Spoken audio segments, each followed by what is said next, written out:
السلام علیکم۔ حضرت ابو ہریرہ رضی اللہ تعالی عنہ سے روایت ہے، انہوں نے کہا، میں نے رسول اللہ صلی اللہ علیہ وآلہ وسلم کو فرماتے سنا ہے، مؤذن کی آواز جہاں تک پہنچتی ہے وہاں تک اس کی مغفرت کر دی جاتی ہے، ہر تر اور خشک چیز اس کے حق میں دعائے مغفرت کرتی ہے، اور اذان سن کر نماز کے لیے حاضر ہونے والے کے لیے 25 نیکیاں لکھی جاتی ہیں، اور اس کے 2 نمازوں کے درمیان کے گناہ معاف کر دیے جاتے ہیں۔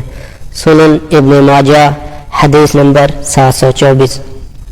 حضرت معاویہ بن ابو سفیان رضی اللہ عنہما سے روایت ہے، رسول اللہ صلی اللہ علیہ وآلہ وسلم نے فرمایا، قیامت کے دن مؤذنوں کی گردنیں سب سے لمبی ہوں گی۔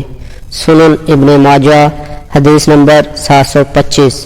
حضرت عبداللہ بن عباس رضی اللہ عنہما سے روایت ہے، رسول اللہ صلی اللہ علیہ وآلہ وسلم نے فرمایا، اذان وہ لوگ دے جو زیادہ بہتر یعنی نیک ہوں، اور تمہیں نماز وہ افراد پڑھائیں جو قرآن پڑھنے والے، حافظ اور عالم ہوں۔ سنن ابن ماجہ حدیث نمبر 726۔ حضرت عبداللہ بن عباس رضی اللہ عنہما سے روایت ہے، رسول اللہ صلی اللہ علیہ وآلہ وسلم نے فرمایا، جس نے ثواب کی نیت سے 7 سال مسلسل اذان دی، اللہ تعالیٰ اس کے لیے جہنم سے نجات لکھ دیتا ہے۔ سنن ابن ماجہ حدیث نمبر 727۔